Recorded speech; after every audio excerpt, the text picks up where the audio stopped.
আমার 30-35টা মামলা সাজা হবে, আমি এর আগে আয়নাঘরে গিয়েছি, আমি পরের বার আয়নাঘরে গেলে আমার মৃত্যুবরণ হবে, আমি শেষ হয়ে যাব, আমি গুম হয়ে যাব, খুন হয়ে যাব।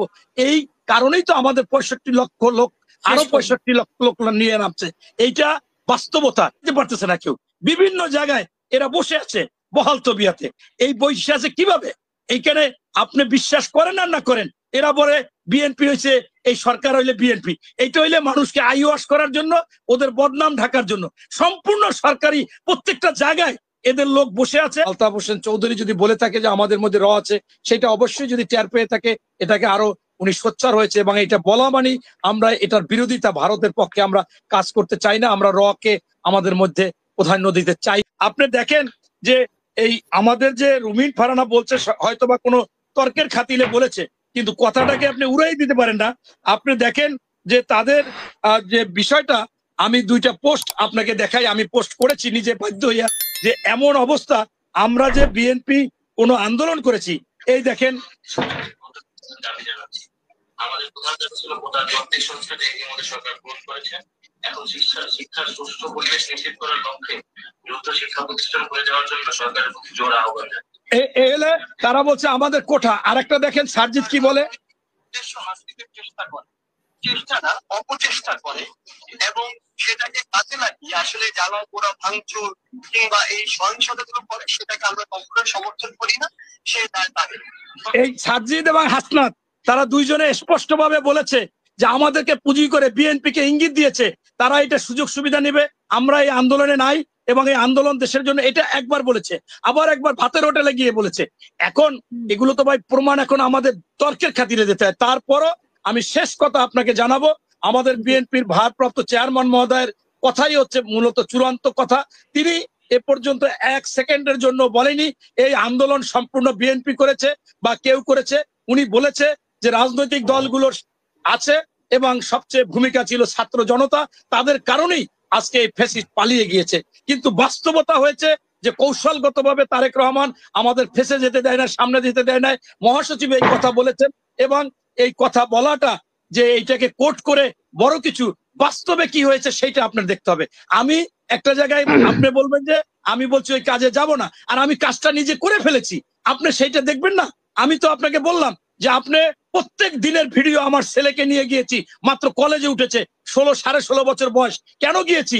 আমার সাজা হবে, আমার 30-35টা মামলা সাজা হবে, আমি এর আগে আয়নাঘরে গিয়েছি, আমি পরের বার আয়নাঘরে গেলে আমার মৃত্যুবরণ হবে, আমি শেষ হয়ে যাব, আমি গুম হয়ে যাব, খুন হয়ে যাব। এই কারণেই তো আমাদের 65 লক্ষ লোক আরো 65 লক্ষ লোক নিয়ে নামছে।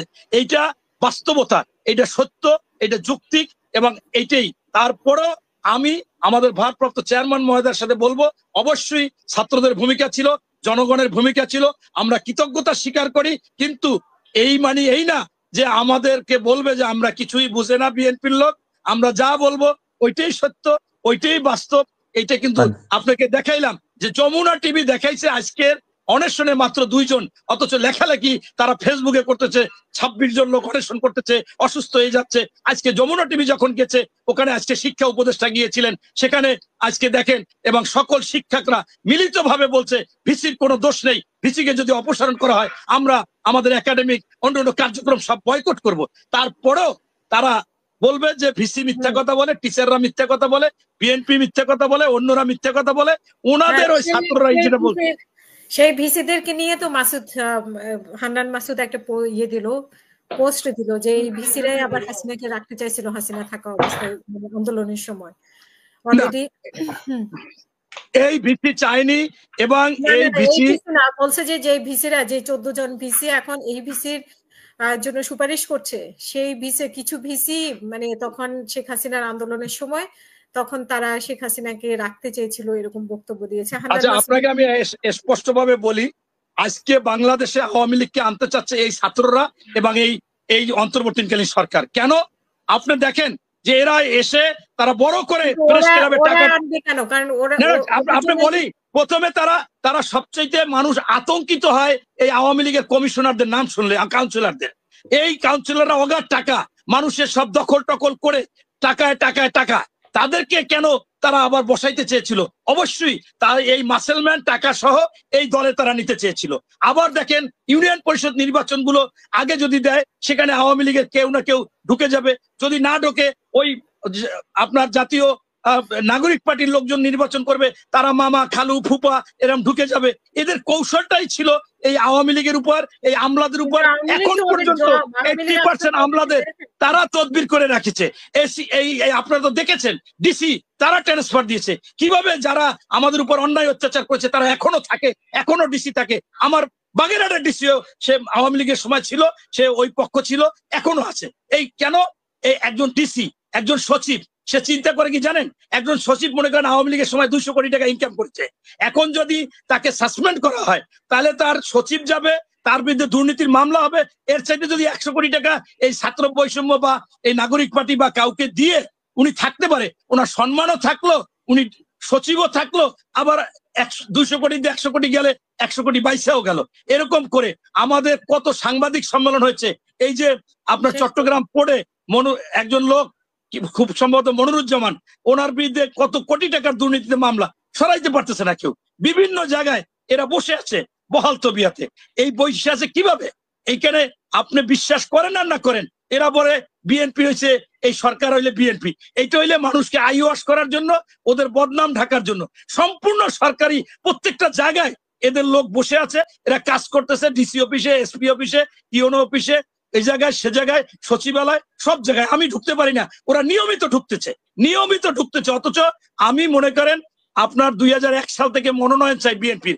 আমার এলাকার 2-1টা কাজ করা লাগে। আমাদের বন্ধু বান্ধব, যুগ্ম সচিব, অতিরিক্ত সচিব ভয়ে থরথর ওদের জন্য।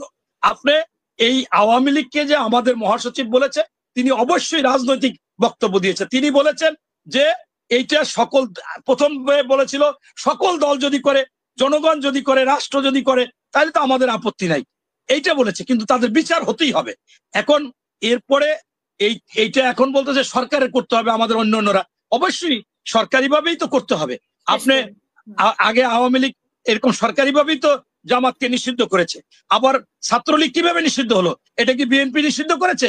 এই সমস্ত কথা শুধুমাত্র আলোচনা সমালোচনা করে বিএনপিকে কিছুটা মনে করে জনগণের কাছে একটু হেয় প্রতিপন্ন বা অন্য ধরনের কিছু বুঝাবার জন্য আমাদের, আমি আপনাকে আবারও বলি, বিএনপি যদি শুধুমাত্র সন্ত্রাস, দখল, চাঁদাবাজ, সিন্ডিকেটের যারা জড়িত আছে তাদেরকে যদি সরাতে পারে, বাংলাদেশের 95% লোক বিএনপির পক্ষে থাকবে, বিএনপিকে ভালোবাসবে। এর কোনো বিকল্প নাই। নাকি অপবাদ দিচ্ছে যে বিএনপি ভারতের সাথে লিয়াজো করতেছে। আপনারা দেখতেছেন প্রতিনিয়ত আমাদের সিনিয়র যুগ্ম মহাসচিব রুহুল কবির রিজভী, আমাদের জয়নাল আবেদিন উপদেষ্টা চেয়ারপারসনের জয়নাল আবেদিন ফারুক, এবং শামসুজ্জামান দুদু, এবং বীর মুক্তিযোদ্ধা আব্দুল সালাম, এরকম আমরা যারা বিএনপির বিভিন্ন কর্মসূচি পালন করে প্রত্যেকটি জায়গায় ভারত বিরোধী কথা বলে থাকেন, ন্যায্য অধিকার চাচ্ছেন। এবং আমাদের দলের প্রতিষ্ঠাতা শহীদ প্রেসিডেন্ট জিয়াউর রহমান, তিনি সার্ক গঠন করেছিলেন ভারত যাতে আমাদের ছোট ছোট রাষ্ট্রগুলোকে যাতে কুক্ষিগত বা পাওয়ার ক্ষমতা ব্যবহার না করতে পারে। বেগম খালেদা জিয়াও বিডিআরকে এমন ভাবে ক্ষমতা দিয়েছিলেন যে ওই বিএসএফ 100 জন আর বিডিআর 1 জন, এরকম ক্ষমতা ইনশাল্লাহ বাংলাদেশের বিডিআররা দেখিয়েছেন। এবং বাংলাদেশের বর্ডারে যারা জনগণ, বিএনপি যখনই থাকে তখন তারা আরো সোচ্চার হয়। তাই আমি বলতে চাচ্ছি যে রাষ্ট্রীয়ভাবে যেটা সামাজিক, সেইটাই আসলে ভারতের সাথে করা হয়। আমাদের নেত্রী বেগম খালেদা জিয়া বারবার বলতো যে আমরা গোলামির চুক্তি করব না, আমরা কারো নতজানু পররাষ্ট্রনীতিতে বিশ্বাসী না, আমরা কখনো বন্ধুত্ব থাকবে, আমাদের এই দাসত্ব থাকবে না। তাই আমরা সেইটা এখনো বিশ্বাসী। যারা এটা বলে, অপপ্রচার করে, সেটা সঠিক না।